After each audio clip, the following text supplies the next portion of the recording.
Most people believe bad breath comes from what you ate at lunch, or maybe from skipping the floss for a few days. I used to believe that too, until I started counting. In 25 years of practice, I've watched grown men cry in my chair over what bad breath cost them. A second date that never came, a grandchild who pulled away when they leaned in for a kiss, a coworker whose face flinched in a meeting, and not one of those people had any idea their mouth was telling on them because the people closest to them were too kind or too uncomfortable to say a word. So today, I want to do something most dentists won't sit down and do.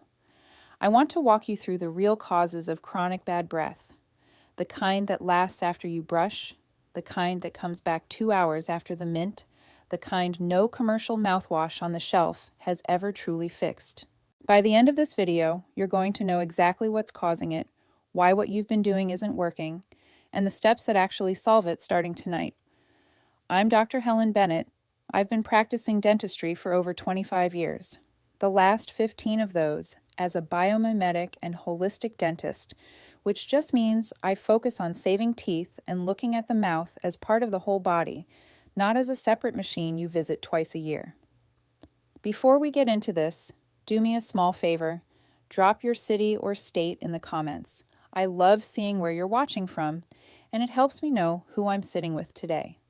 And one important thing, everything I share is educational. It is not a substitute for in-person dental care. Use it to walk into your next appointment with sharper questions and a clearer head. Here's what's at stake when chronic bad breath gets ignored. Sit with this for a moment. Most patients tell me they deal with it by chewing gum, popping breath mints all day, switching toothpastes, gargling something blue and burning before they walk out the door. That's the surface. Underneath, something else is happening. The clinical downhill in the mouth is real. What causes most chronic halitosis is the same bacteria that drive gum disease, the same colonies that eat into your gums and bone. And the longer you mask the smell, the longer you let that infection do its quiet work. Small filling, bigger filling, crown, root canal, tooth lost, that's the dental price. But there's a price we don't talk about that's just as real. The price your relationships pay. I've had patients describe to me, voice cracking, the moment they realized their spouse stopped kissing them goodnight, the grandchild who turned a cheek instead of a mouth, the job interview where the room got slightly quieter. Bad breath is not a vanity issue. It is one of the most isolating experiences a human being can carry because the people who love you most are usually the last to mention it. I don't tell you this to scare you. I tell you because no one else will. And about halfway through this video, I'm going to share the one 10-second test you can do tonight in your own bathroom that will tell you within seconds whether your bad breath is coming from your mouth or somewhere lower. Stay with me. Let me back up and start with what's really going on, because I think the picture most people have in their heads is wrong. The smell coming out of your mouth, when it's chronic, when it lasts more than a few hours, when it comes back no matter how many times you brush, is not really a hygiene problem. It is a chemistry problem. Specific bacteria in specific places, producing specific compounds called volatile sulfur compounds. Those are the molecules that smell like rotten eggs, like onions left out, like something dying. They don't come from food alone. They come from bacteria breaking down food, dead cells, mucus, and old protein in the warm, wet, oxygen-poor corners of your mouth. The mints you've been chewing have never gone anywhere near those corners. So let me walk you through the 6 places those bacteria actually live. I am going to count these for you, and I want you to be honest with yourself as we go through. The last one is the one that surprises people the most. Number 1, the back of your tongue. If I had to pick the single most ignored real estate in the human mouth, it would be the back third of the tongue. That surface is not flat. It is covered in raised bumps and tiny valleys, and inside those valleys, bacteria settle in and multiply by the trillion. They feed on dead cells your tongue sheds every hour. They produce sulfur, and because you can't see the back of your tongue, without a mirror and good light, almost no one cleans it properly. A toothbrush will not reach it. A swish of mouthwash will not displace it. What works, and I tell every patient this, is a stainless steel tongue scraper. Use gently from the back of the tongue forward 6 to 8 times in the morning. You'll see what comes off. You won't need anyone to convince you again. Number 2, dry mouth at night. Saliva is your mouth's cleaning system. It washes bacteria, neutralizes acid, carries oxygen. While you sleep, saliva flow drops to almost nothing. By 6 in the morning, your mouth is a still pond at body temperature with no rinse cycle running for 8 hours. That is morning breath. For most people, it clears up by lunch. For a growing number of people, particularly those over 50, particularly those on common medications for blood pressure, allergies, depression, or sleep, it does not clear up. The dry mouth is daytime now too, and the bacteria love it. If you wake up and your tongue feels like felt, if you have to drink water before you can speak, if you breathe through your mouth at night, your bad breath has a name, and it is not your toothbrush's fault. Number 3, the pockets between your gum and your teeth. Now, and this matters, the little crevice where your gum meets each tooth should be 1 to 3 millimeters deep. When gum disease starts, those pockets deepen.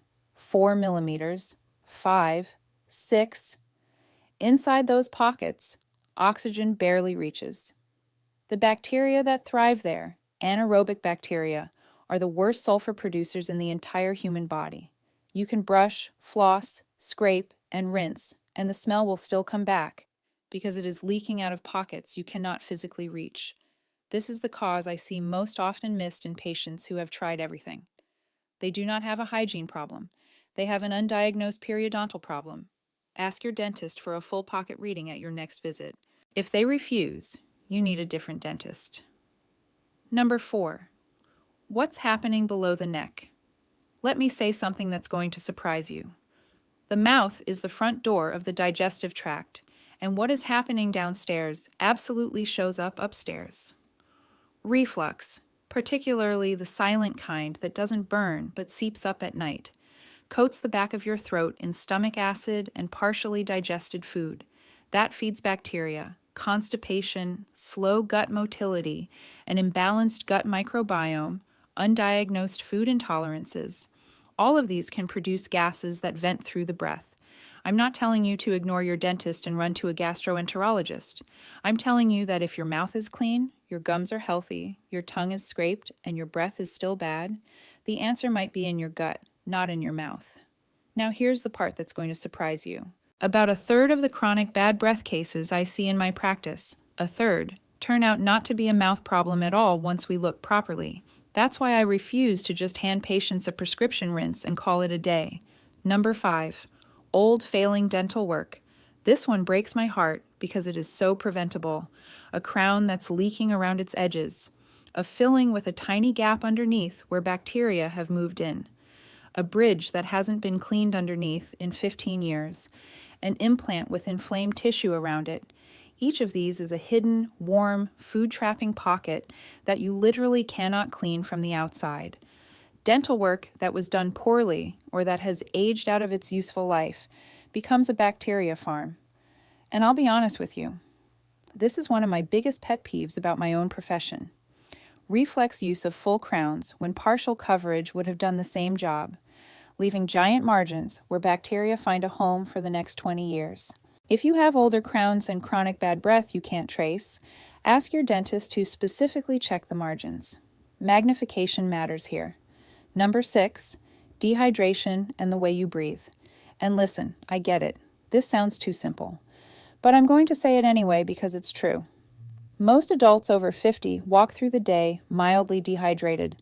The thirst signal weakens with age. Coffee, tea, and the occasional glass of wine pull water out faster than they put it back. And if you also breathe through your mouth, at night with your jaw open, during the day because of allergies or a deviated septum, you are drying that mouth out twice.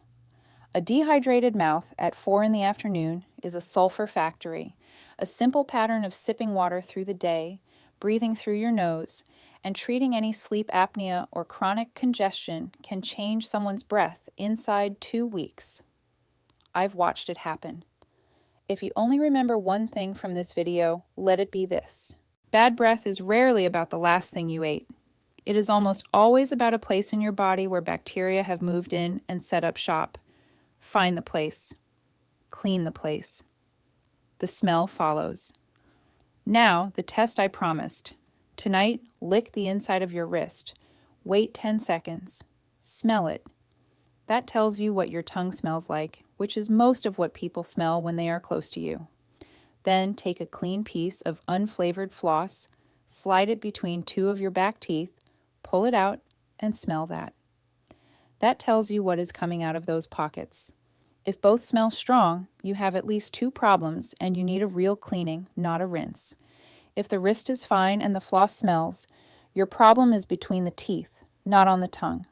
If the wrist smells and the floss is clean, start with your tongue and your hydration. That single 10-second test has saved my patients more confusion than I can count. Here's where the gap comes in. There are deeper interventions for chronic halitosis, ozone treatment in periodontal pockets, professional debridement under magnification, salivary flow testing, biofilm disruption protocols that require a trained biomimetic or holistic dentist. I won't walk you through home versions of those because they aren't safely DIY. But you should know they exist, and you should know they work when the basics aren't enough. Let me tell you about a man I'll call Robert, 68, retired engineer, walked into my office a year ago because his wife had finally said something. They had been married 41 years, and she had spent the last 5 sleeping on her side of the bed because she couldn't stand the smell. He had tried everything, 3 different mouthwashes, a fancy electric toothbrush, sugar-free gum constantly, even cutting out garlic and onions for 6 months. Nothing worked. When we mapped his mouth, he had 2 periodontal pockets at 6 millimeters in the back of his mouth, a leaking crown from 2005, and a tongue he had never scraped in his life. We treated the gum disease, replaced the failing crown, taught him to scrape his tongue, and adjusted his hydration.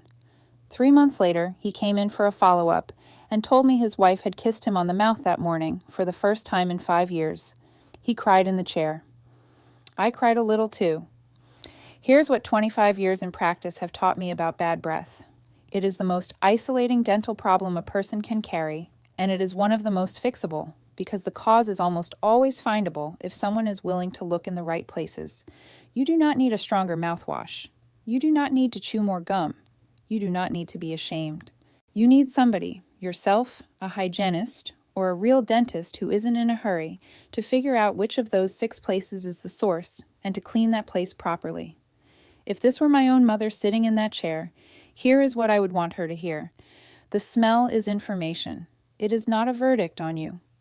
Your body is telling you very loudly that something is out of balance, and balance is something you can restore. Most chronic bad breath, when it is approached this way, resolves inside 4 to 8 weeks. That includes cases that have lasted for years. So let's pull this together. Bad breath that does not go away is almost always one of 6 things: a dirty tongue, a dry mouth, gum disease pockets, gut and reflux issues, failing dental work, or chronic dehydration and mouth breathing.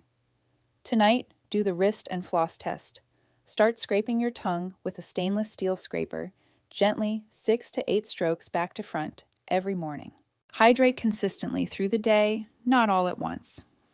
If you breathe through your mouth at night, talk to your doctor about why, and ask your dentist at your very next visit for full periodontal pocket measurements and a magnified check of every existing crown, filling, and bridge in your mouth.